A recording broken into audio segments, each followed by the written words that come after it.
9e. Još nešto. Zadatak 1. Izgovor lj i nj.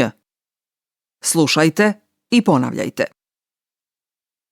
Ljubav, ljepota, ljiljan, ljudi, ključ, biljka, haljina, košulja, prijatelj, fotelja, boljeti, upaljen, koljeno, njegov, njen, knjiga, njiva, studentkinja, jagnje, suknja, tuširanje, njemački, zanimanje, pečenje, šetnja.